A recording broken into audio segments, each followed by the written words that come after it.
High, মন খারাপ? চলেন ছোট্ট একটা গল্প বলি, মন ভালো হয়ে যাবে। একটি জাহাজ প্রচন্ড পরিমাণ ঝড়ের কবলে পড়ল। ঝড়ের কবলে পড়ে জাহাজটি ছিন্ন ভিন্ন হয়ে গেল। এমনকি জাহাজের সবাই মারা গেল, একমাত্র ব্যক্তি যিনি বেঁচে রইলেন। ওই ব্যক্তিটি ভাসতে ভাসতে গিয়ে একটি দ্বীপে গিয়ে আশ্রয় নিলেন। চারপাশে সমুদ্র, মাঝখানে একটি দ্বীপ।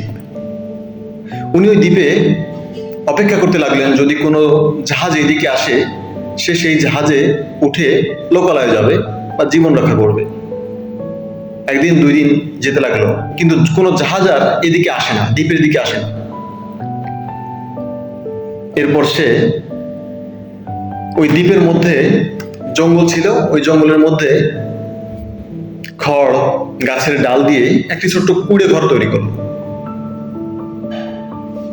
এরপর প্রতিদিন ওই ব্যক্তি বন জঙ্গল থেকে খাবার সংগ্রহ করে খেত, আর দিনের বেলা এসে সমুদ্রের কিনারে বসতো, যদি কোনো জাহাজ এদিকে আসে।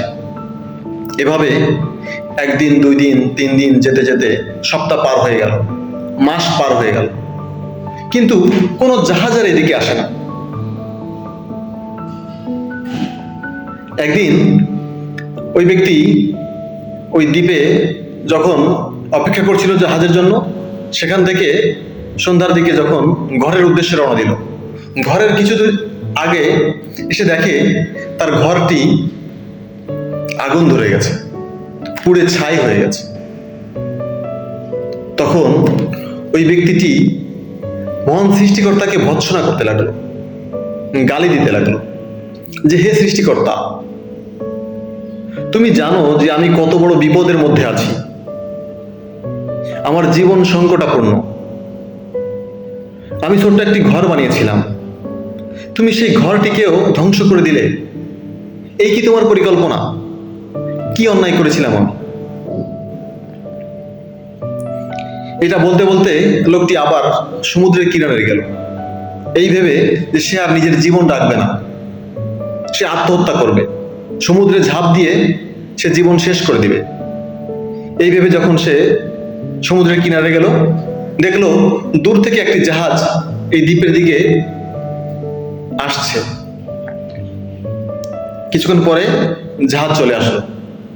তখন ওই ব্যক্তি ওই জাহাজের নাবিককে বলল, আমি দিনের পর দিন, মাসের পর মাস অপেক্ষা করছি যে কোনো একটি জাহাজ যদি আসে আমি সেই জাহাজে চড়ে লোকালয়ে যাব, কিন্তু কোনো জাহাজ আসে না। আজকে আমি যখন আত্মহননের পথ বেছে নিলাম, আমি আত্মহত্যা করতে যখন যাব, ঠিক তখন তুমি এদিকে আসলে আমার জীবন রক্ষা করতে, কিন্তু এখন তুমি কেন আসলে? তখন ওই জাহাজের নাবিক বলল, আমরা দূর থেকে দেখতে পাই যে এই দ্বীপে জঙ্গলের মধ্যে ধোঁয়া উঠছে। তখন আমরা বুঝতে পারি নিশ্চয় এখানে কোনো মানুষ আছে এবং সে বিপদগ্রস্ত আছে।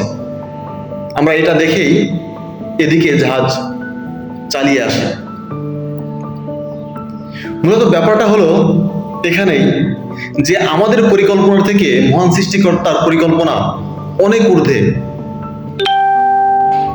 উনি আমাদের মঙ্গলের জন্য অনেক মহান পরিকল্পনা করেন। তাই সাময়িক বিপদ দেখে মহান সৃষ্টিকর্তাকে ভৎসনা না করে, তার উপর রাগান্বিত না হয়ে, ওই বিপদের ফলাফল স্বরূপ